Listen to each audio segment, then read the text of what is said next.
بسم اللہ الرحمن الرحیم۔ السلام علیکم ناظرین کرام، علامہ اقبال کی شاعری پر اور فلسفے پر اور اس کی مختلف جہات پر ہم گفتگو کرتے چلے آ رہے ہیں۔ علامہ اقبال کی شخصیت بھی بہت ہی دلچسپ اور بہت ہی ہمارے لیے کئی حوالوں سے تحقیق کا اور آگہی کا اور علم و حکمت تک رسائی کا ایک ذریعہ ہے۔ یعنی علامہ اقبال وہ مفکر ہیں جن کی شخصیت کو ان کی شاعری اور ان کے فلسفے سے الگ کرنا اتنا آسان نہیں ہے۔ ہاں، اگر آپ ان کی شخصیت کو ان کی شاعری اور ان کے فکر و فلسفہ کے ساتھ رکھ کر دیکھیں تو شاید ان کا فکر و فلسفہ اور ان کی شاعری سمجھنی زیادہ آسان ہو جائے۔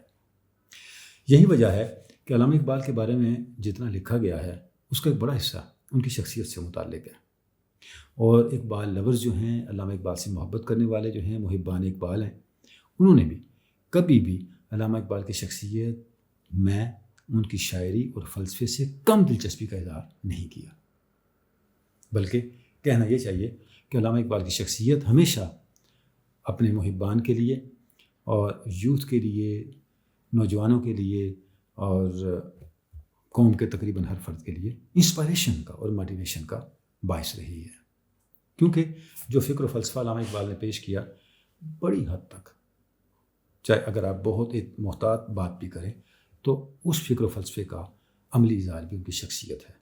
جیسا انہوں نے خود ایک جگہ کہا ہے کہ میں خود ہی اپنی قوم کے سامنے پیش کی ہے، پہلے سے میں نے خود آزمایا ہے، اپنی ذات کے اوپر آزمایا ہے، اور جب میں نے دیکھ لیا کہ یہ اصلی سودا ہے اس کے بعد میں نے قوم کے سامنے اس کو رکھا ہے۔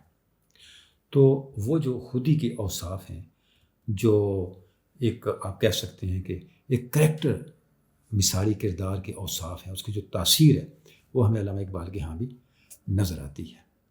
ہنگامے ہیں میرے تیری طاقت سے زیادہ، بچتا ہوئے بنگاہ قلندر سے گزر جا، توڑا نہیں جادو میری تکبیر نے تیرا، ہے تجھ میں مکر جانے کی جرت تو مکر جا، مہما انجم کا محاسب ہے قلندر، ایام کا مرکب نہیں راکب ہے قلندر۔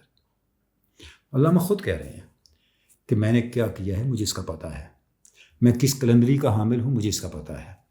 تو جس قلندری کی وہ بات کرتے ہیں اس قلندری کا جو اوصاف ہیں، اس قلندری کی جو کشش ہے، اس قلندری کی جو تاثیر ہے، اور اس قلندری کا جو ایک امپیکٹ ہے ماحول پر، وہ ہمیں علامہ اقبال کی شخصیت میں بہت واضح نظر آتا ہے۔ اس لیے بہت بڑے لوگوں نے جنہوں نے علامہ اقبال سے ملاقاتیں کی، ان کی صحبتوں میں بیٹھے، ان کی مجلسوں میں بیٹھے، انہوں نے علامہ اقبال کے بارے میں ایسی تحریریں لکھی ہیں جہاں میں ان کی شخصیت کا خاکہ اور علامہ اقبال کی جو پرسنالٹی ہے، ان کے جو اخلاقیات ہے، علامہ اقبال کا خلق ہے، ان کے معمولات ہیں، علامہ اقبال کی عادات ہیں، ان کا لائف سٹائل ہے، ان کا غور و فکر کرنے کا انداز ہے، یہ تفصیلات ہمیں ملتی ہیں۔ آج ہم بات کر رہے ہیں ایک اردو ادب کی بڑی شخصیت رشید احمد صدیقی، جنہوں نے علامہ اقبال سے ملاقات کی، اور پھر اس ملاقات کے بعد کیا تاثر رشید احمد صدیقی نے لیا، اس تاثر کو بھی انہوں نے بیان کیا ہے۔ تو ریکارڈ کے لیے میں سمجھتا ہوں کہ کتاب کا نام بھی ضرور لے لینا چاہیے۔ کتاب ہے جی اقبال با کمال۔ اس کتاب میں یہ ان کا مضمون ہے جی ڈاکٹر محمد اقبال مرحوم، اس عنوان سے چھپا ہوا ہے رشید احمد صدیقی کا۔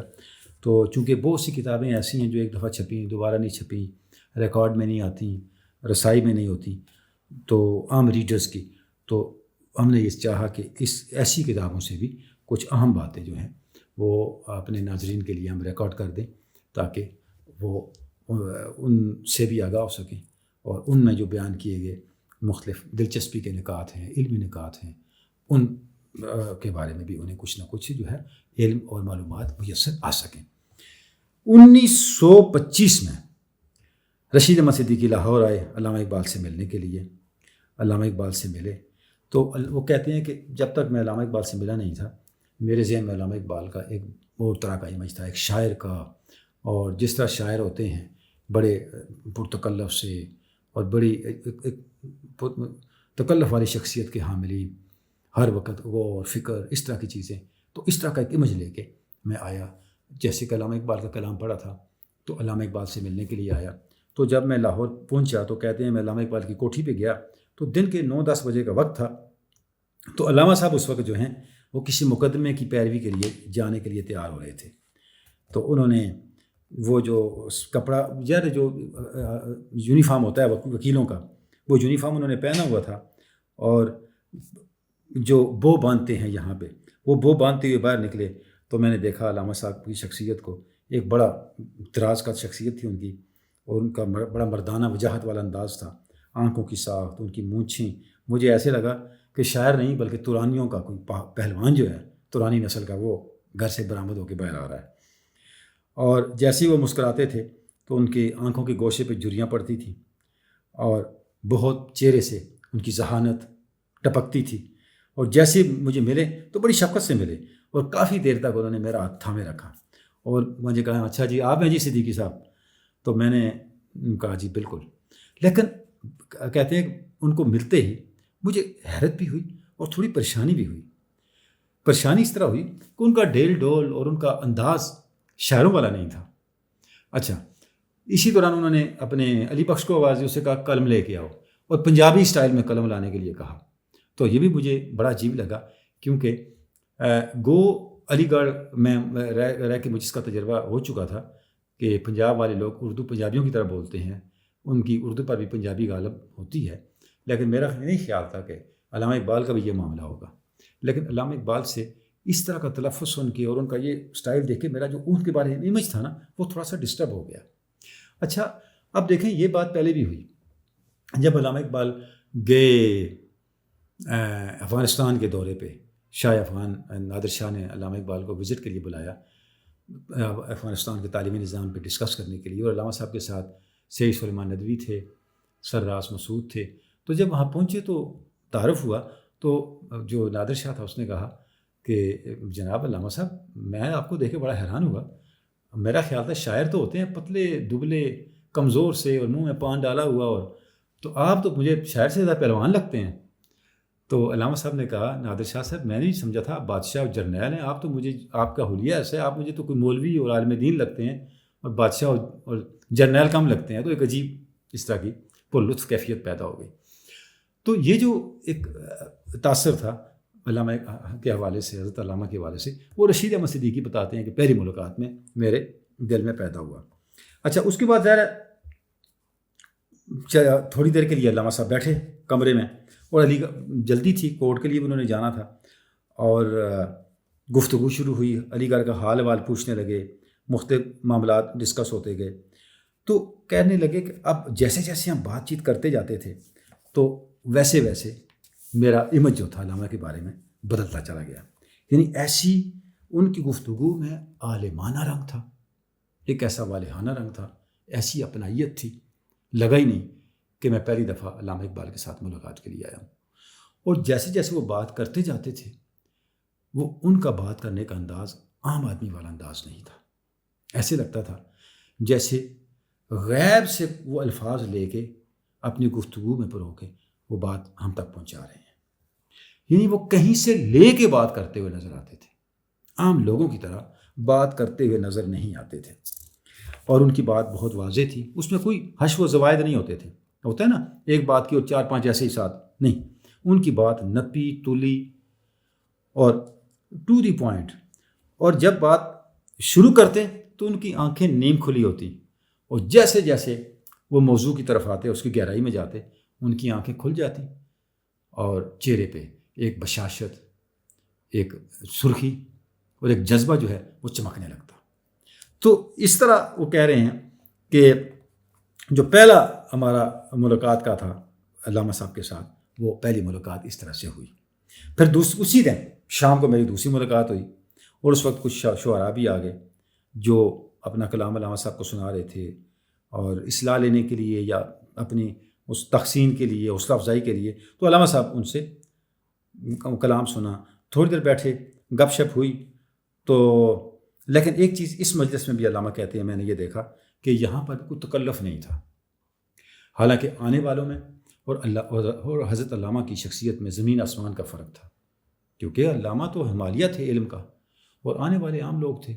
لیکن علامہ کا انداز جو ہے، حضرت علامہ کا اتنا بے تکلف تھا، اتنا نیچرل تھا کہ وہاں پہ کوئی سہما ہوا نہیں تھا، کوئی ڈرا ہوا نہیں تھا، اور کوئی علامہ اقبال کے علمی رعب کے نیچے دبا ہوا نہیں تھا، بلکہ وہ ہر ایک کو بات کرنے کا موقع دے رہے تھے اور ہر ایک کے ساتھ اس کے مزاج کے مطابق بات کر رہے تھے. اور جو موضوعات ہیں یعنی علمی موضوعات سے لے کر طبیعت اور موسم کے پوچھنے تک ہر بات علامہ جو ہیں وہ ان لوگوں کے ساتھ اپنے پاس آنے والوں کے ساتھ کر رہے تھے.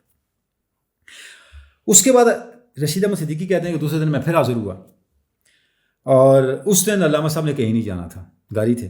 تو بڑے اطمینان اور بے تکلفی کے ساتھ ہماری ملاقات ہوئی اور بہت بڑے کئی علمی موضوعات پہ بات ہوئی. سب سے جس موضوع پہ میں بات کرنا چاہ رہا تھا، بڑا ان دنوں گلگلہ تھا فوق البشر کا جو نیٹشے کا ہے، سپرمین ہے، اس پہ. تو علامہ صاحب نے اس پہ گفتگو کی اور کئی موضوعات بھی ڈسکس ہوئے. مثلا عورتوں کا درجہ کیا ہوگا بطور سپرمین کے. آپ صلی اللہ علیہ وسلم کب تشریف لائے اور آپ صلی اللہ علیہ وسلم جس زمانے میں آئے اور جس جگہ پہ آئے اس کی کیا حکمت تھی. فقہ اسلامی میں اجتہاد کا کیا مقام ہے. یعنی متفرق موضوعات چل رہے تھے. اور لیکن علامہ اقبال کا انداز ایسا تھا، وہ جس موضوع پہ بات کرتے ایسے لگتا کہ یہ موضوع مشکل تھا ہی نہیں. یہ علامہ یہ ایک لفظ لکھا ہے رشید احمد صدیقی نے، یہ علامہ اقبال کی کرامت تھی کہ جب اس موضوع کو چھیڑا نہ جائے تو وہ ایک سوالات کا اور الجھنوں کا پہاڑ نظر آتا، اور جب علامہ اس پہ بات شروع کرتے لگتا یہ تو مشکل تھا ہی نہیں. یعنی وہ سادہ الفاظ میں، سادہ پیرائے میں مشکل ترین مسائل کو اس طرح بیان کرتے تھے کہ سننے کے بعد اس مسئلے کے بارے میں مسئلہ ہونے کا تصور جو ہے وہ کلیتاً ظاہر ہو جاتا. اور اچھا، اس کے ساتھ ایک اور چیز بڑی اہم جو بات کر رشید احمد صدیقی کہتے ہیں، وہ یہ کہتے ہیں کہ اگر کوئی شخص یہ سمجھتا ہے کہ علامہ اقبال صرف شاعر ہیں، کیونکہ اس زمانے میں ظاہر علامہ کا زیادہ جو امیج تھا بطور شاعری تھا، تو وہ غلطی پہ ہے. بلکہ ایک اور اپنا ایک عجیب مشاہدہ جو ہے وہ رشید احمد صدیقی یہ بیان کرتے ہیں کہ علامہ اقبال کی مجلس میں بیٹھنے کا ایک عجیب رنگ یہ تھا کہ جس موضوع پہ بات ہو رہی بہت سے دیگر موضوعات سے متعلق سوالات کے جوابات خود بخود منکشف ہونے لگتے تھے. یعنی اس سے متعلقہ کتنی ایسی الجھنیں تھیں جو خود بخود حل ہو جاتی تھیں، اور کتنی ایسی آئیڈیاز تھے، کتنے ایسے تصورات تھے، کتنی ایسی نئے جو خیالات تھے وہ بیٹھنے والوں کے اور آپ کی گفتگو سننے والوں کے ذہن میں پیدا ہونے لگتے تھے. تو یہ اس طرح سے وہ علامہ اقبال کی مجلس کی جو برکت ہے یا اس کا جو علمی اثر ہے اس کو ہمیں بیان کرتے ہوئے نظر آتے ہیں. اچھا، پھر اسی مجلس کا ذکر کرتے ہوئے کہتے ہیں کہ اس مجلس میں جہاں دیگر مسائل پہ بات ہوئی وہاں اجتہاد پر بھی بات ہوئی. تو علامہ اقبال اجتہاد پہ ان دنوں کام کر رہے تھے. علامہ صاحب کے پاس ایک مسودہ بھی تھا ٹائپ کیا ہوا اجتہاد پہ، جو کافی ضخیم مسودہ تھا. اس پہ انہوں نے ڈسکشن کی رشید احمد صدیقی صاحب کے ساتھ، اور صدیقی صاحب کہتے ہیں کہ علامہ صاحب نے مجھے کہا کہ میں چاہتا ہوں کہ علماء کے ساتھ اس میں بات کروں، اس پہ بہت سے ایسے سوالات ہیں جن پر مجھے علماء سے ڈسکشن کی ضرورت ہے، تو آپ بتاؤ کس سے بات کرنی چاہیے. اب رشید صدیقی کہتے ہیں کہاں میں اور کہاں علامہ، یعنی مجھ سے بھی مشورہ لے رہے تھے. تو میں نے کہا جی میں تو اس میدان میں بالکل اس سے نابلد ہوں، مجھے تو اجتہاد اور یہ جو فقہ معاملات ہیں ان کا بالکل کوئی علم نہیں ہے، تو میں تو اس پہ کوئی رائے نہیں دے سکتا.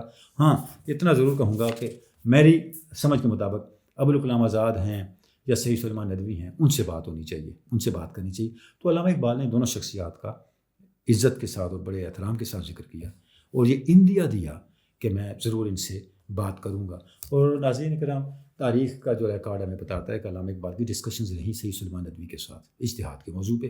بہت سے سوالات انہوں نے لکھے اور سید سلیمان ندوی نے جوابات بھی دیے، اور یہ چیزیں ساری کی ساری ان خطوط میں ملتی ہیں ہمیں، جو کتنی خطوط ہیں جو علامہ اقبال نے سید سلیمان ندوی کے نام لکھے اور ان سوالات کو انہوں نے جواب دیے.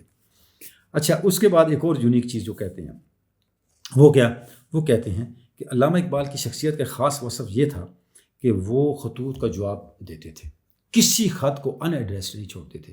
یہ کوئی خط آیا اس کا جواب نہ دیں، جو خط آیا وہ جواب دیتے تھے اور خود دیتے تھے. اور جب تک ان کی بینائی ساتھ دیتی رہی وہ اپنے ہاتھ سے جواب لکھ کر بھیجتے تھے، اور ان کے خطوط میں کوئی تکلف نہیں ہوتا تھا. یہ نہیں ہوتا ہے نا جس طرح بڑے بڑے شعراء کے ہاں یا بڑے اہل علم فلسفیوں مفکروں کے ہاں ہوتا ہے کہ وہ بڑا بنا سنوار کے اور بڑے طریقے سے اور بڑی علمی باتیں بنا کے جواب دیتے ہیں. علامہ صاحب کے ایسا کوئی تکلف نہیں تھا، جو بات کہنی ہوتی بلا تکلف کہہ دیتے. کسی نے کوئی بات پوچھی ہے اس کا جواب بغیر کسی تکلف کے، لگی لپٹی کے، ٹو دی پوائنٹ اس کو جواب دے دیا، اور اس کا جو ہے وہ اس کا مسئلہ حل کر دیا. اور اس کی وجہ وہ کہتے ہیں شاید ایک یہ ہے کہ وہ فلسفی، مفکر اور لا جو مکنن یعنی لا ایکسپرٹ ہونے کے ساتھ ساتھ ایک بیرسٹر بھی تھے، وکیل بھی تھے. تو قانون دان ہونے کی وجہ سے اور وکالت ہونے کے شعبے سے تعلق رکھنے کی وجہ سے ان کی باتوں میں ایک منطقی ربط ہونا تو قدرتی بات تھی. اور یہ ربط ہمیں انہیں ان کے خطوط پہ بھی نظر آتا ہے، جو وہ بڑے آدمیوں کی طرح اپنی اس کمزوری کا شکار نہیں تھے کہ وہ کوئی اگر مشکل سوال آیا، کوئی مشکل معاملہ آیا تو کترا کے نکل جائیں یا بنا سنوار کے اور بناوٹی جواب بنا کے دیں. نہیں، پتہ ہے تو ڈائریکٹ بتا دیا، نہیں پتہ تو صاف بتا دیا، بلا کسی تکلف کے اور بغیر کسی تاخیر کے. حضرت علامہ اپنے لکھنے والوں کو، خطوط لکھنے والوں کو خطوط کا جواب دیتے تھے. ایک بڑی امپورٹنٹ اور بڑی انٹرسٹنگ بات انہوں نے لکھی ہے کہ علی گڑھ میں وہ کہتے ہیں ایک دفعہ ایسا ہوا کہ حافظ کا ایک شعر ہے جس پر ہم ہمارے دوستوں میں اور جتنے وہاں بیٹھے تھے اہل ذوق، کسی ایک علمی مجلس تھی، اس میں ڈسکشن شروع ہو گئی. وہ شعر یہ ہے: صد بات صبا این جا بے سلسلہ می رقصد، این است حریف ہے دل تاباد یا پیمائی. تو کہتے ہیں اس شعر پہ گفتگو ہو رہی تھی تو ہر ایک اپنا اپنا مطلب نکال رہا تھا. آخر فیصلہ یہ ہوا کہ کیسے پتہ کریں، کیسے معلوم ہو کہ کس کا موقف درست ہے. تو انہوں نے کہا یہ دیکھنے کے لیے کہ کس کا موقف درست ہے، ہم سب نے فیصلہ کیا کہ علامہ صاحب سے استصواب رائے کروایا جائے، علامہ صاحب سے رائے لی جائے کہ اس شعر کا جو مفہوم ہے، حافظ جو کہنا چاہتے ہیں، اس کے قریب ہم میں سے کون گیا ہے. تو ہم نے پھر ساری تفصیل لکھ کے حضرت علامہ کو بھیج دی. تو علامہ صاحب نے جو جواب دیا وہ بڑا بصیرت افروز ہے. کہتے ہیں علامہ صاحب نے لکھا، سب سے پہلے تو علامہ صاحب نے وہی جو پہلے رشید صدیقی کہہ چکے ہیں فوراً جواب دیا، یعنی تاخیر کوئی نہیں ہوئی. جیسے خط ملا علامہ صاحب نے جواب لکھ کے بھیج دیا. اچھا، اس کے بعد اس جواب میں ہر رائے پر تبصرہ کیا، ہر رائے کا محاکمہ کیا کہ اس میں یہ خوبی ہے، یہ خامی ہے. اور اینڈ پہ لکھا کہ شاعر کے لیے ضروری نہیں ہے کہ وہ اپنے مطالب کو میتھمیٹکس کے انداز میں بیان کرے، نہیں شاعر ایسے کر سکتا ہے، اس لیے کہ شعر کے مطالب جدا گانا بھی ہو سکتے ہیں. البتہ آپ جو مطلب اخذ کر رہے ہیں وہ شاعر کے مطلب سے متضاد نہیں ہونا چاہیے. اچھا، اس کے بعد علامہ کہتے ہیں کبھی ایسا بھی ہوتا ہے کہ شاعر کوئی بات کہنا چاہتا ہے لیکن وہ اس بات کو مکمل طور پہ کہنے پہ قادر نہیں ہوتا، لہٰذا وہ اپنی بات مکمل طور پہ شعر میں اس کا احاطہ نہیں کر پاتا. وہ کیا کرتا ہے، جو بات شاعر کہنا چاہتا ہے وہ اس شعر میں اس منزل کی طرف، اس مقصد کی طرف، اس واقعے کی طرف اشارے کر دیتا ہے کہ پڑھنے والا خود وہاں تک جا پہنچے. اب پڑھنے والا اپنی اپنی بساط، اپنی اپنی پرواز، اپنی افتاد طبع، اپنی مہارت، اپنے ویژن کے مطابق جو ہے وہ اس تک پہنچتا ہے اور وہ فہم حاصل کرتا ہے. اس کا مطلب کیا ہوا کہ شاعر نے جو کچھ کہا ہے اس تک پہنچنا ہر ایک کی اپنی استعداد کے مطابق ہے. تو گویا علامہ اقبال نے، اب آپ دیکھیں یہاں پہ کیا کیا، شعر کو سمجھنے کا ایک ضابطہ جو ہے وہ بھی بیان کر دیا کہ شاعر جو ہے وہ جب کوئی بات کہتا ہے تو اس کے کہے ہوئے شعر سے کسی مطلب کو منطقی انداز سے اخذ کرنے کی کوشش نہ کریں، بلکہ وہ شعر جو کیفیت پیدا کر رہا ہے اس میں جو رموز ہوتے ہیں وہ رموز شاعرانہ ہوتے ہیں. اس کو کلیتاً منطقیانہ یا فلسفیانہ رموز کے جب سانچے میں آپ فٹ کرنا چاہیں گے تو پھر آپ کو مایوسی ہوگی. تو شعر کو شعر سمجھیں اور شعر کو شعر کی حدود میں رہ کے اس کی توضیح و تشریح کریں تو پھر آپ جو منشا ہے شاعر کا اس کے بڑی آسانی سے اس کے قریب ہو سکیں گے. تو یعنی یہ جو احوال علامہ اقبال کی شخصیت اور ان سے ملاقاتوں کے حوالے سے رشید احمد صدیقی بیان کر رہے ہیں، ان کے اندر رشید احمد صدیقی کا اپنا مشاہدہ بھی ہے، ظاہر ہے وہ خاکہ نگاری میں اور سوانے کے حوالے سے ان کا اپنی ایک مہارت ہے، اپنی ایک اسپیشلٹی، ایک تخصص ہے، وہ بھی نظر آتا ہے. لیکن علامہ اقبال کی شخصیت کے مختلف گوشے بھی نظر آتے ہیں اور پھر علامہ اقبال کی شخصیت سے ہم جو فکری، فنی، شعری اور دوسری رہنمائی لیتے ہیں ان کے نکات بھی ہمیں ملتے چلے جاتے ہیں. اس پہ اور بھی بات کرنی ہے ہم نے، لیکن آج ہم ناظرین یہیں پہ اپنی گفتگو کو ختم کر دیں. اگلی نشست میں ہم رشید احمد صدیقی کی کہی ہوئی اور لکھی ہوئی باتوں میں سے کچھ مزید باتیں بھی آپ کے سامنے رکھیں گے انشاءاللہ.